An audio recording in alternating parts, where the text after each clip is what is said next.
Hi Sam. Hello. Nice to see you again. Good to see you. We're here with these pretty impressive charts, and I guess we should probably talk a bit about why we're here and what's brought us to talk about them today, if you want to. Right, yeah. Well, I'm a first-year DPhil student, and I study maritime history and shipbuilding in this period, and that encompasses all sorts of aspects of the maritime world, of which these are certainly a part. And have absolutely fascinated me, especially as I have a background in sailing on board historic wooden sailing ships and navigating in some of the techniques that we'll be talking about today. Cool. I mean, it's great that you've got the more historical context of that than me. I'm a final year law with German law student, studying my undergraduate degree, but in my spare time I've grown up around boats and navigation. Not really seen much of old charts other than kind of on pictures in my grandparents' house. But these are absolutely stunning, and it was really getting me thinking a lot when I first looked at them about how it kind of compares to navigation today, and how likewise. It kind of discusses a lot of those debates. But I guess it would be good to kind of talk about what you have really taken out from these two charts we got in front of us. Yeah, so these two charts from 1657 and 1715 respectively, really what struck me first about them is how many other features they have aside from being sort of a navigational aid, particularly in sort of the commercial and ethnographic sense. You can see here we have got in this chart of North America, not only do we have all the detail in the navigational sense, but we also have sort of native settlements, watercraft, all sorts of different wildlife and terrain features that might sort of inform the contemporary view of these places. And likewise, we have these wonderful little cartouches which show heavily dramatized and sort of exaggerated versions of sort of peoples native to an area, what goods they might have, sort of myths and legends surrounding them. So it really speaks to sort of the European view of these places more than anything else. Renard's work is particularly exhaustive in combining those sort of visual elements with a myriad of pages that describe sort of local cultures, government, customs, what goods can be bought and sold there for what price. And so with these sources, it's easy to imagine them sort of being used at a table of ship owners, merchants, investors, sort of planning a commercial voyage that will then, devising instructions that will then be given to the captain and crew of that vessel about where they're going to go, what they're going to look out for, what the purpose of the voyage commercially will be.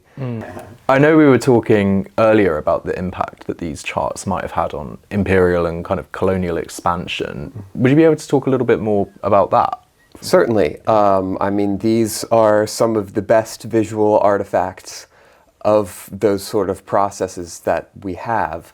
And these would have been useful to anyone from sort of a mid-level ship owner in Bristol who maybe owns one or two vessels, has a few investors and wants to plan a commercial voyage using the information in these atlases, and also perhaps as big as sort of the big commercial enterprises such as the Dutch West India Company or the British East India Company.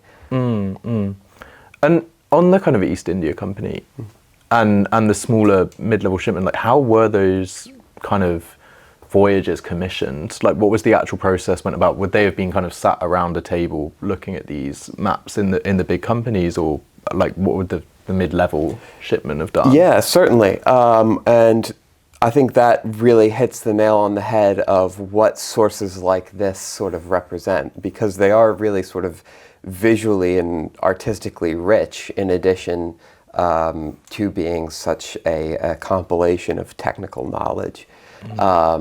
And so there is an element of status in there as well. But you can note how good condition they're in. So these are likely not the charts that would have been, taken on board the actual ship and subjected to wear, tear, and use every day. These would be very useful in sort of the pre-departure planning of, let's say I own 2 ships and I want to send them to the Chesapeake Bay to trade there. I'm going to put this on the table, invite all of the people who I want to have shares and invest in this voyage, and talk about what we can sell there, what we can buy there, who we're going to be interacting with there, what the general course we're going to take there. And that's where I can, clue in the ship's captain of the general route that, this might be best for you to take. So they do sort of prompt the communication between all the sort of disparate, to use a modern word, stakeholders in these voyages. With the voyages and that they have planned using these charts, how do these charts differ from the ones that they would have taken on the ships with them on their voyages?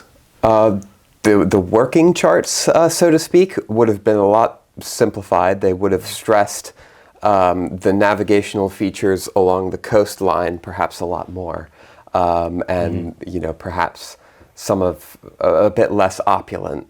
Were they fundamentally different in the way that the navigation tools were used in terms of what we're seeing on these ones here? To some extent, yes. We'll get into Grenville Collins, which is a really interesting point of comparison because it is meant for sort of the practicalities of coastal navigation, which these charts perhaps not so much. They're really useful for shaping a voyage, especially here around the Caribbean, what sort of islands you're going to go to and where and how to get there. But in terms of actually sort of picking your way along the coast, and looking out for local features, depth markings, not so useful. Okay.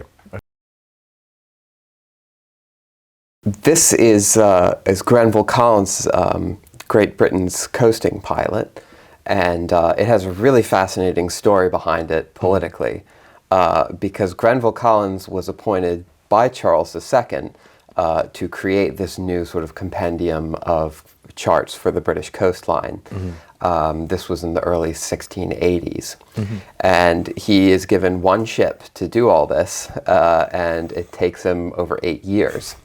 By which time, not only is Charles II succeeded by James II, but James II is ousted in 1688 by what they called the Glorious Revolution.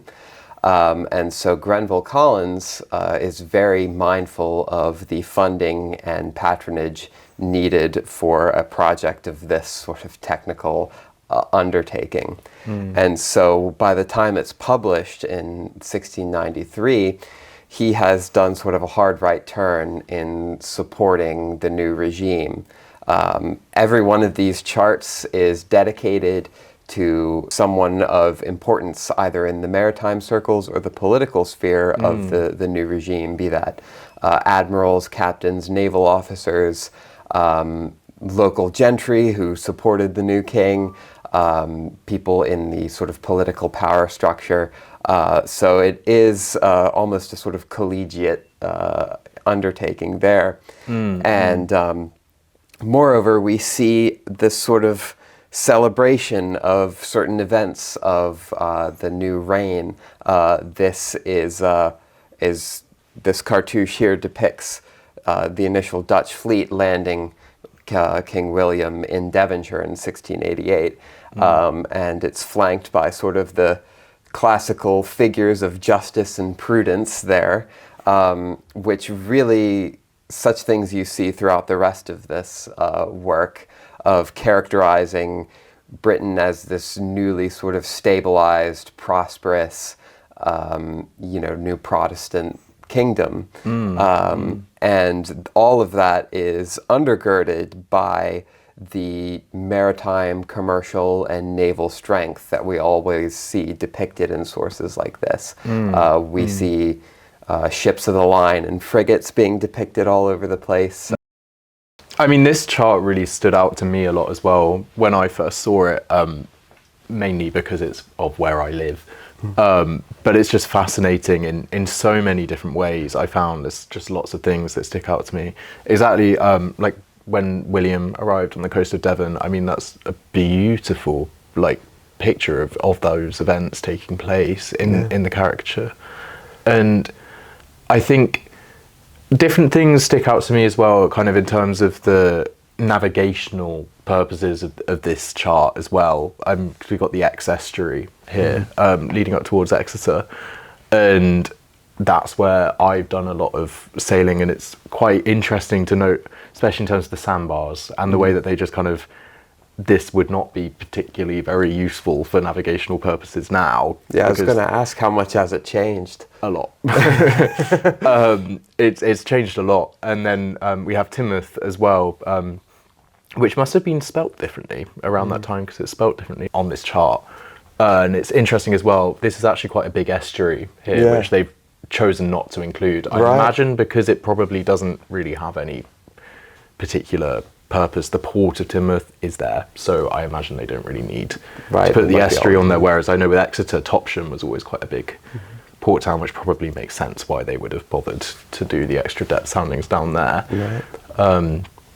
But it's fascinating as well, and it actually, I like how it says King William landed here in Brixham, which is part of Torbay, and it's quite it really, I think it shows a lot of the kind of actual political nature of the chart, that was actually included as like such a prominent feature, because you can kind of see as well that text is almost in the equivalent of bold, I suppose. And I think that's kind of especially fascinating about this. But to be fair, as much as my very minor criticisms of how things have changed, the way that this was able to be done with the kind of technology available in the 18th century it's breathtaking. How they managed to achieve this, it's seriously impressive. And so I was going to ask, how familiar are things like this to a modern navigator, because what we see here are leading lines, which are basically predetermined set courses to enter a harbor safely, and you can see the depth soundings there. Those are one thing you want to look out for, and then these coastal views, which if you're following that course correctly, you should be seeing. But as I understand, are these similar concepts still used today? They do exist as concepts, I believe, but the primary way now of navigating in and out of harbours would be with the assistance of buoyage, mainly, as opposed to the use of charts for navigating in and out of harbours. So those kind of flash at night as well as during the day, kind of assisting all round the clock navigation, and they will specifically avoid the channel. The system is globally accepted and globally recognised. It's the IALA system. The American continent does use a different system, but it's just the other way around. They just swap the meanings of the buoys' colours around. But other than that, that's the primary way navigation is done today. There are obviously also chart plotters and electronic charts. And actually, I thought this was quite interesting when you were talking about the political context of this map, because actually there's still quite an inherently political context to charts even nowadays, where the UK Hydrography Office at the moment, and there was a big kind of kick up about this, but they've recently tried to phase out paper charts completely, because paper charts have to kind of be amended quite regularly over time, because obviously you have, as I'm certain you're aware, with the way that sandbanks move, new hazards appear. They're realising that the amount of people that use paper charts nowadays, I don't think it's worth their money. Well, they don't think it's worth their money in producing them, but naturally then that creates a bit of an imbalance about kind of access to navigation, because for a lot of people, paper charts are the only option. Equally, safety kind of comes into it a lot, because we have all these brilliant tools nowadays like GPS and GLONASS, Galileo, as well as all the other safety equipment. But as soon as you have a few electronic failures at once, you're basically in the same position as the navigators in the 18th century. Right. But I think it's very interesting, specifically with the leading lines in and out of Dartmouth. So knowing Dartmouth well, you can tell that they are cutting incredibly close, Right. to the other side of the estuary there, which nowadays I believe has changed slightly. And there's two road ferries that cross Yeah. from Kings Weir into Dartmouth. And the point you made about accessibility, I'd say also is very germane to this period as well, because not every coastal mariner, small trader, fisherman, what have you, would have access to something like this. And so this source actually represents somewhat of a middle ground between sort of the sophisticated technical aspects of cartography and coastwise navigation as it had been done up here for centuries. Views like this would have been sort of etched in the minds and memories of, local watermen, whereas, navigation using long distances in latitude and longitude perhaps will not. And actually, it's notable that this chart doesn't have any latitude or longitude on it. And so it is entirely sort of a graphic adaptation of what we call coasting, which is navigation using coastal landmarks, which is apt because the source is called the Coasting Pilot. So it is rather different from a deep sea sort of blue water long distance chart. Which does make me wonder with this chart as well, just from my experience of kind of visiting Dartmouth and being around there, the entrance into the harbour here, which I imagine is what we're seeing kind of put by these little X's, is there's rocks absolutely everywhere, and like quite often the weather conditions are also pretty horrible for getting into Dartmouth, which I guess actually makes sense why these leading lines were so important, and the views of kind of coastal entry, because I mean that is, to be fair, something that I do without even necessarily thinking about it that much. When I'm going into harbours that I've been into a lot of times before, I know exactly what to look at kind of on the shore to go in there without crashing into a load of rocks. Yeah, and speaking of hazards, that is what all of these little mounds and X's depict as rocks and other hazards. This other line we see here is called a clearing line.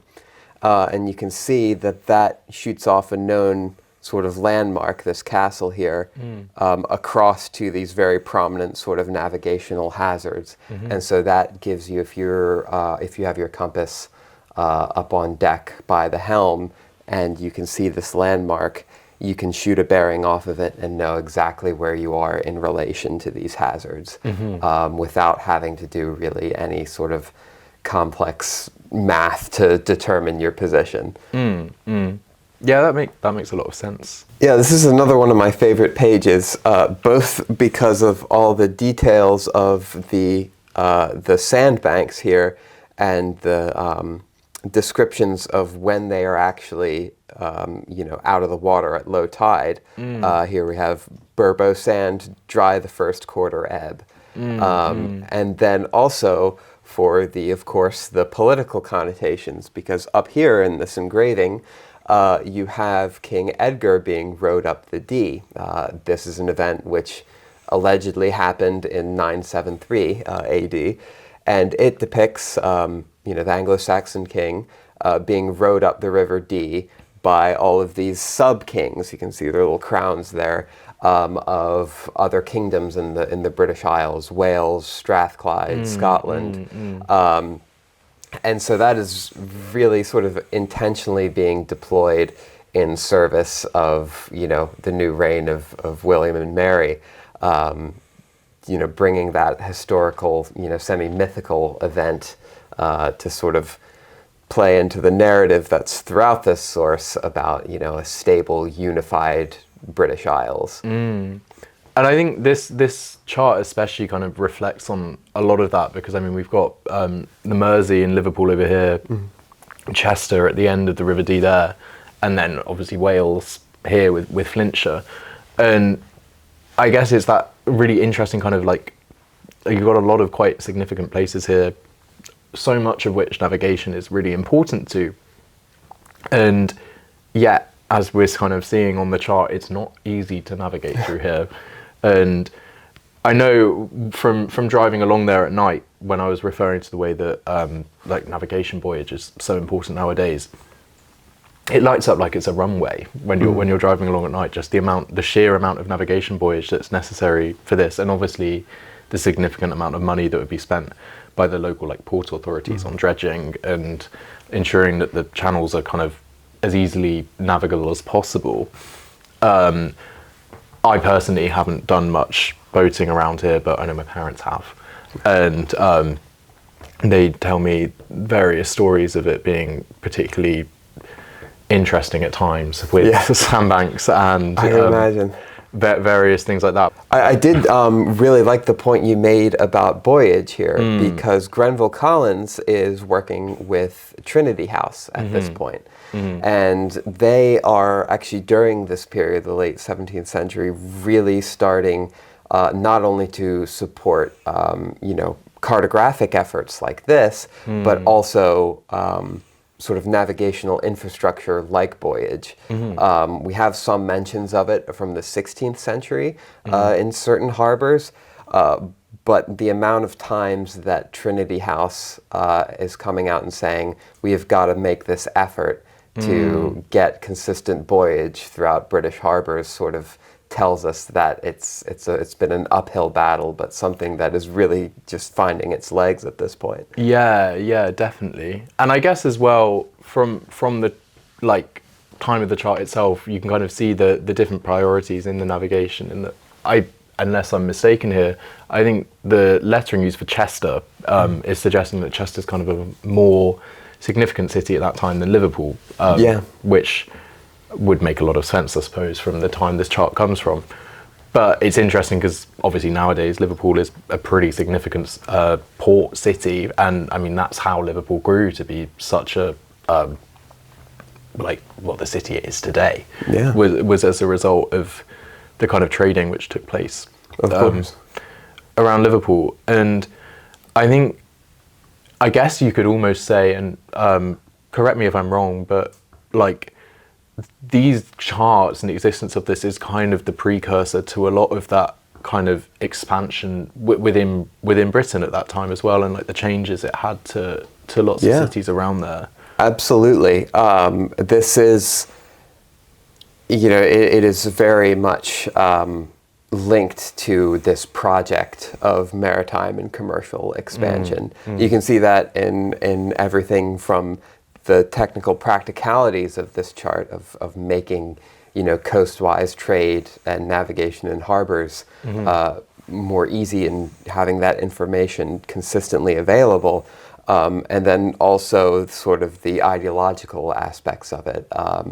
It is firmly being characterized as a kingdom whose success is dependent on commerce. And the sort of interrelated aspect of naval strength as well.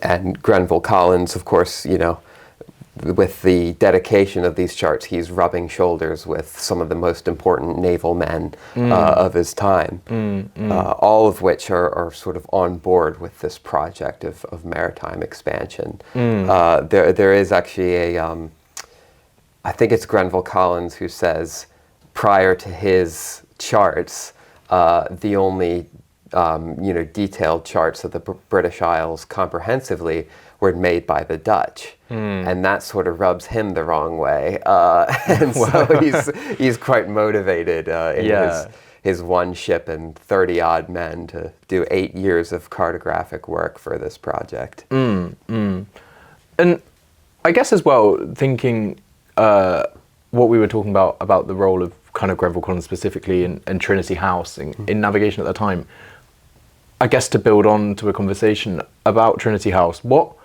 how dangerous truly was navigation at this time? I suppose this area we're not seeing, other than like the potential to run aground. I don't think there's particularly any significant hazards there, but it would be potentially, if we could go back on to look at Anglesey a second. So talking kind of about the purpose of Trinity House and maritime safety. Around here, we've kind of got the most northwesterly tip of Wales and Anglesey and the Holy Island. Holyhead, I imagine at this time it probably wasn't, judging from the lack of leading lines or anything particularly important towards it. But Holyhead nowadays is the primary kind of port city between the UK and the Republic of Ireland. Right. The most road ferries to Dublin would go from Holyhead, and there's, having done a fair amount of sailing and boating around here, there are quite a lot of hazards around this area, and the Scary Islands as one of them is quite. There's lots of unpredictable rocks and things like that, and South Stack has nowadays what I would, maybe it's in a slightly biased way, but what I would argue is one of the most beautiful lighthouses the UK has. Oh, brilliant. And I imagine at this time, obviously, lighthouses wouldn't have been a thing. But the tide races around here can be absolutely, really not very nice. They are really, like, you can be a completely calm day and you can very easily have kind of easily 6 to 12 foot of wash just from the tide alone. And again, around kind of all of this area, there's a rock here, Fisher's Rock, which is now referred to as Mine Pisca, the Welsh name. Right.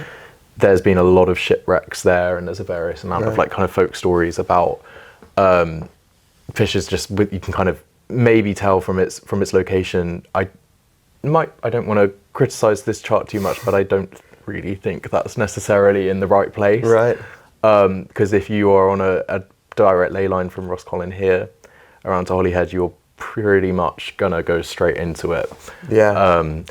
And so, as digressing slightly, but I guess the importance of safety in navigation, I think is almost slightly easy to overlook as kind of what the purpose of these charts actually are. Is it to get from kind of A to B as fast as possible, or is it actually to do so in the safest way possible to protect lives at sea? And I guess, well, correct me, but this kind of seems almost like a step towards kind of improving safety in navigation, I suppose. Well, absolutely. I think safety is paramount, because ships and their crews are, it's a lot of people on board. It's a lot of merchandise and a very sort of sophisticated piece of machinery for the time is a wooden sailing ship. These are some of the most expensive things that wealthy individuals or the state itself can build. And so I'd say safety is paramount, more than speed in this case, because in coastal navigation, you're not rounding headlands like this or coming into harbors. You're not doing that under full sail in this period. You're doing it very slowly and cautiously, and you're using your lead line, which is the tool they used to establish the depth of the water beneath them at this time. It's basically a lead weight tied to a coil of rope with a mark every 6 feet, or basically an arm span. And that's a fathom, and these depths on these charts are all in fathoms. And so you'd be picking your way slowly along these coasts with a man up at the bow of the ship tossing that lead line and giving you constant reports of how deep the water is, what the bottom is like, because the lead line has this little pocket of wax at the bottom that picks up the substrate at the seafloor, whatever. So it could be sand, mud, rocks, shells. And it is actually a bit deceptive when you look at sort of contemporary logbooks of sailing ships and trying to figure out how fast they are, because so much of the time was spent in this very slow, cautious navigation. It does sort of skew your data a bit, as opposed to open ocean sailing, where you're consistently moving with the prevailing wind. And actually, just a thought I had, would have the like equipment they used to pick up the substrate when they were measuring the depth, would that have been kind of significant in their decisions about anchoring as well. Absolutely, because an anchor will only hold you in place if it is biting into the substrate on the bottom. The anchor's weight, while heavy, is sort of nothing compared to the weight of the ship and the forces it's subject to, be that current, tide, wind. And it's its ability to sort of dig into the bottom and then lay that length of heavy chain or cable along there as well. And so, that is going to work perhaps better at a muddy bottom than, something like a really rocky sort of outcrop. But you can see on this chart, these little anchors, these are, pre-marked nice anchorages. That would be sort of more sought after, be that good places to lay anchor or, shelter from prevailing winds. Because, tying into why these depictions of the coastline are so important, combined with the sort of hazards of the rocks and depth, is that for a sailing ship, if the wind is blowing this way and you need to get away from this coastline, that's what we call a lee shore. And it's quite difficult to sail against the wind to get away from that in heavy weather. So you really need to have an idea of how far you are from the shore and what is between you and it in terms of rocks and shallows and things like that. Because if you're blown that way, you could find yourself going aground much sooner than you think. Yeah.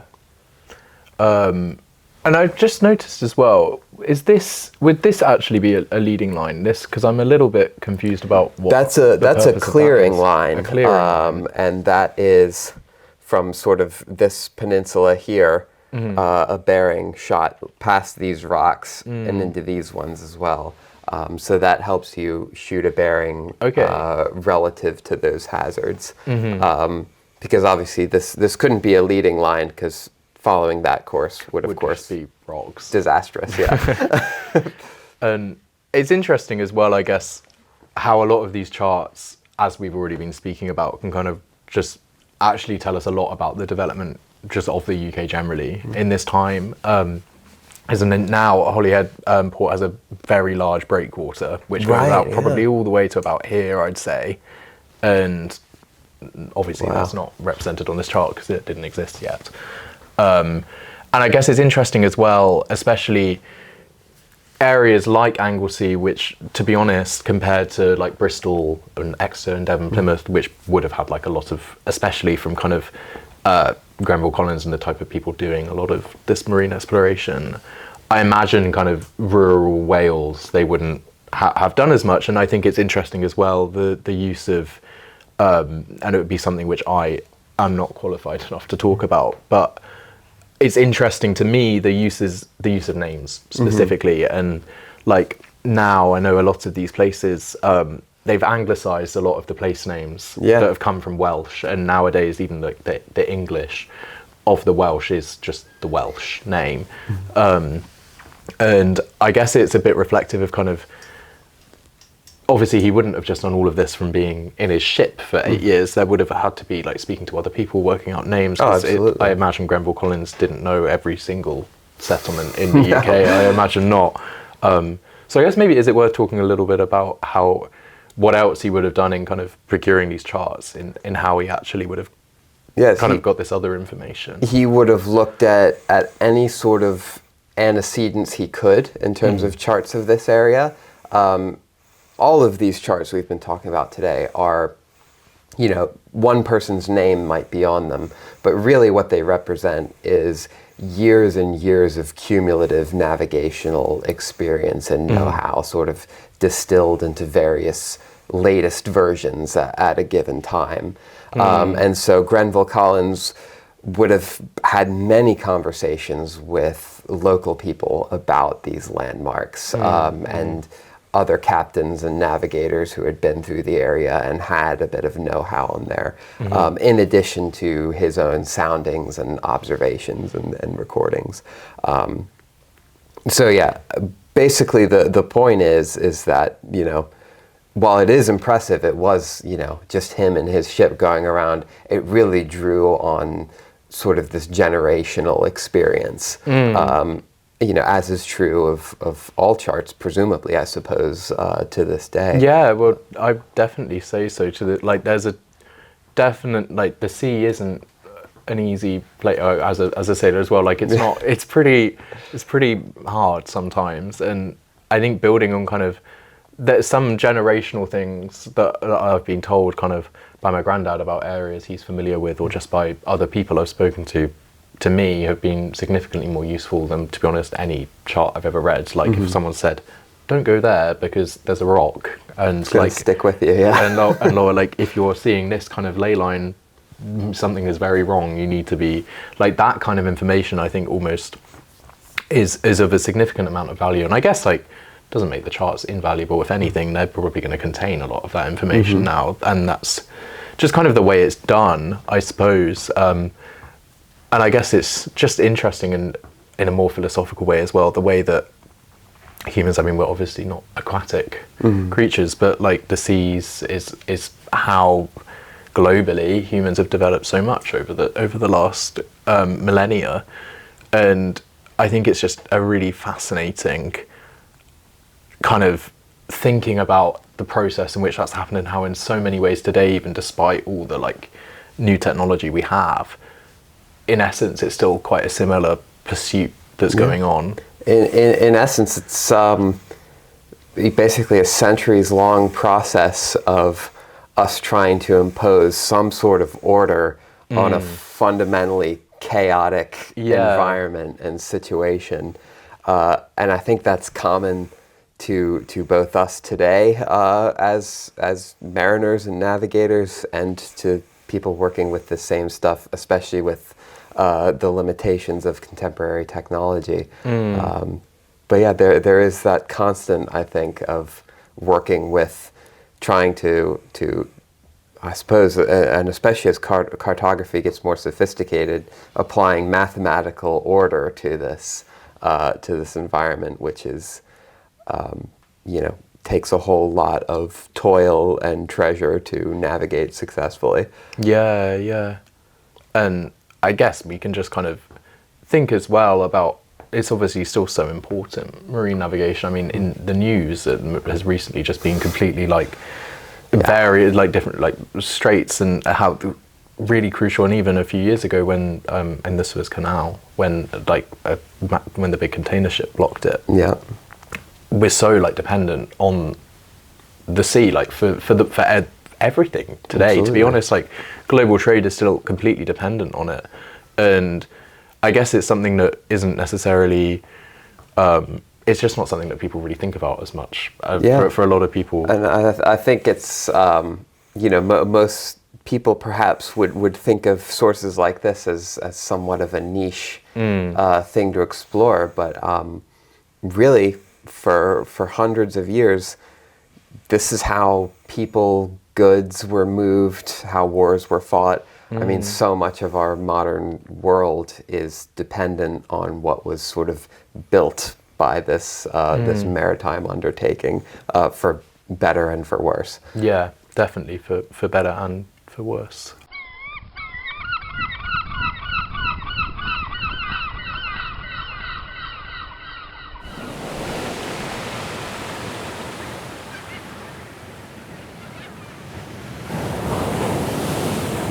So yeah, I guess you guys, you've met a couple of times before, but this is a weird thing that you're doing, right? You're both sitting down. I guess just how would you break the ice here and start? Hello. Hi. Sorry, I'm gonna have a coughing fit. That's a pretty rubbish start. Sorry. No, I think we should leave that one in. Oh, hello, Sam. Hi. How are you? Yes, Tim says it's good to just intro yourself, if only just warm yourself up. So yeah, ready whenever you are, really. Do you want me? Okay. Hi, I'm Rupert. I'm a